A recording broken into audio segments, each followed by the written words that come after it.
In this video, we'll be using node voltage analysis to solve this circuit. That means we're going to be finding our two node voltages as labeled V1 and V2. The difference between this circuit and the one previously is we now have a voltage source. So this happens to be an independent voltage source, but it applies to dependent voltage sources as well. So we follow the same steps with some deviations halfway through. So again, we're going to identify our nodes. So I have a node here for V1, I have a node here for V2, and I have a node, so you could put it here or here for your ground, but I'm just going to put it here where they've already labeled the ground. Now, if they didn't pre-label everything for you, you would still have the same three nodes, and you could label them however you want. A lot of times, if I have a voltage source, I will put my ground on the negative side of the voltage source, and then, because it gives you a voltage instantly, so basically, if this was a ground, then I would have that this voltage would be 2 volts higher than the ground, which means that this would be 2 volts. You get to basically find one of your unknown node voltages really quickly. So the example that I have you guys do, that happens, I think it's 10 volts is what you're going to find for one of your voltages, just because it's connected to the ground. But we don't have that in this case. So anyway, we have 1, 2, 3 nodes. One of them is ground, which means we have 2 variables, V1, V2, so which means we're going to need 2 equations. So 2 unknowns, 2 equations. We start off, last time we started off by writing KCL equations. When we have voltage sources, we want to make sure we account for them first. Those are the easier equations. So we have a voltage source, so that's going to be our first equation. This voltage source says that the voltage V2 is 2 volts higher than V1. So notice the polarity, that this side is higher in potential than this side based on the polarity. So that means that V2 is 2 volts higher than V1. And so how we would write that is the voltage from 2 to 1, or the voltage with 2 with respect to 1 is 2. Let me get a better eraser for that. Alright, so V21 is equal to 2. Again, I'm saying V2 to 1 because the positive sign is on the 2 side. So this side is the higher potential side. You can expand that, V2 minus V1 equal to 2. And if you want to, go ahead and save yourself some headache later. You can rewrite this as negative V1 plus V2 equal to 2. I know that looks the exact same, except for these switched. It just makes it easier to put into a matrix if you're planning on doing that. This is our first equation. We didn't have to use a KCL. So now,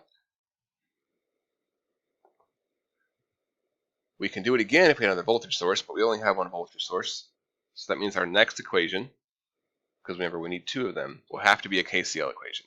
So you say, okay, well let's try to do it at V1. So if you try to do KCL at V1, let's label our currents. We have a current here, that's going to be 2 amps.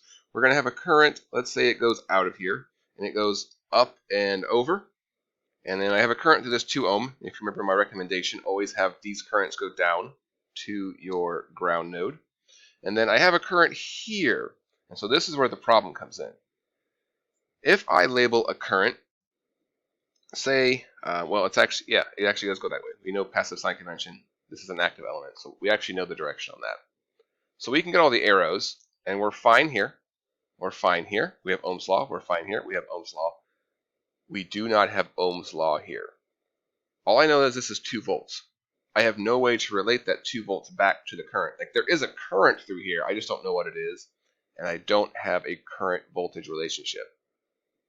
This isn't a passive element, so I don't have that conveniently, which means that I do not want to do a KCL here because it touches this element. The same thing is going to apply at V2. The second I go to V2, V2 also touches this voltage source. So any node that connects to a voltage source, dependent or independent, you don't want to use. So instead what we want to do is we want to use a boundary, which was called a supernode previously. So all you do with your boundary is you're just going to identify your voltage source, and you're just going to draw a boundary around that. And so just so you know, this 10 ohms, if you wanted to, you could draw the boundary around it too, because it actually leaves the boundary and enters the boundary, so nothing's going to happen up here. So if it makes you feel better, you could draw it around the 10 ohm, and you'd be just fine. So we're going to do KCL at supernode 1, 2. And if you had, and it's okay if you have 3 nodes. Say you had another voltage source over here, and you could do a boundary around all 3 of those nodes, and you'd have a supernode 1, 2, and 3. So they can get really, really big if you want them to. KCL is still I in equal to I out. So current equals current out. So I have this current going in. I'm going to make the current here go down, the current here go down, because I want them to enter the ground node. I have assumed that is the lowest point of potential. I have 7 amps here, and just for illustrative purposes, I will label a current here. It doesn't matter which way it goes. So we'll get back to that one here in a second. So going in, I have 2 amps. This leaves, and this leaves. And then this current will leave and enter. So what's going to happen? So let's say I say it enters. So I have plus I to the 10 ohm. And then I come back over here and I say, oh, well, it also leaves. And so what you should see is that, oh, it's going to cancel out. It's going to show up on both sides of the equation.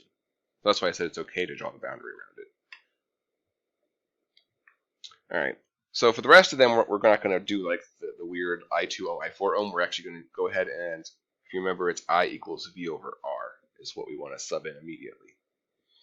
All right. So I have the voltage from 1 to the ground over 2. So that's this voltage. It starts here, goes down here, and it's over a 2 ohm. For this one, so the circuit still applies.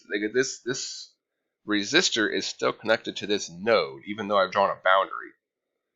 So the current will leave the boundary. So I'm only carrying it outside of the boundary. So it'll leave the boundary and come down here. At least that's what I'm assuming. It may actually enter, but so that's going to go from voltage from node 2 to 0, and it'll go through a 4 ohm or across to 4 ohm.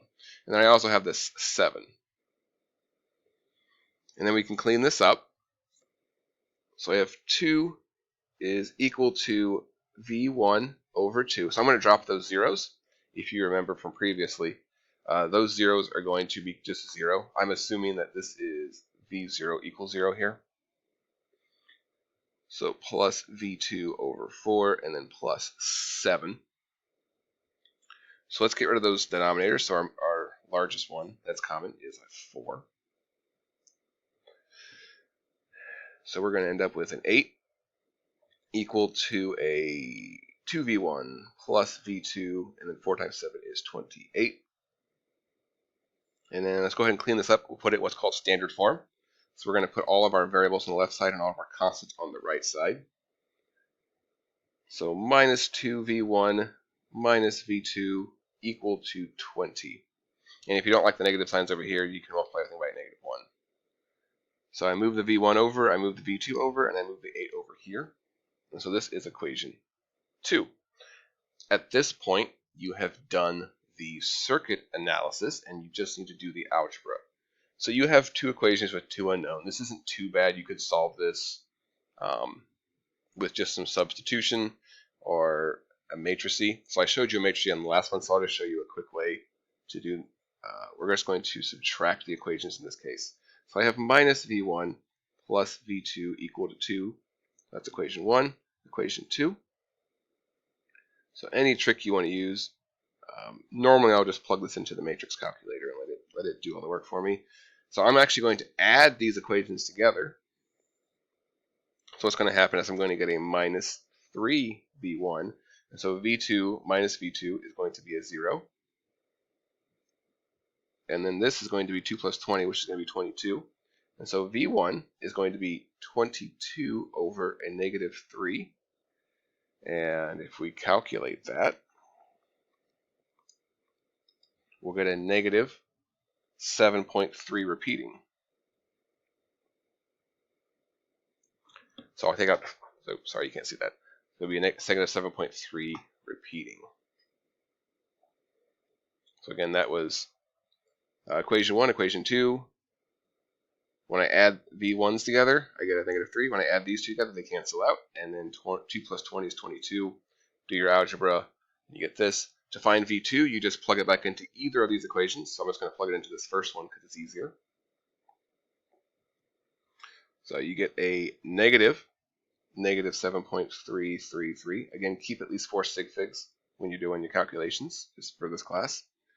Plus V2 equal to 2. It's just algebra. You should solve it and find that you get negative 5.33 repeating volts, and this is V1, and those are the answers. So then just to recap, start off by labeling your nodes.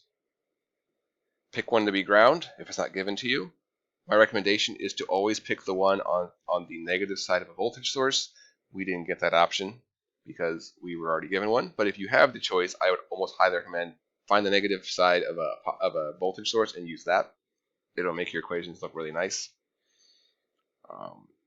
Once you get everything, start off with your voltage sources. They'll give you nice equations. So in this case, we noticed that the voltage 2 was V2 was 2 volts higher than V1. Again, notice the polarity signs there. So we wrote that V21 was 2 and expanded that for our first equation. We were left to do KCL. So we did KCL at a boundary because we can't find the current easily through a voltage source. So any node that touches that will have that problem where you won't be able to find one of your currents without introducing an unknown variable. Once you do all of that, you just do some algebra and you'll find your answers.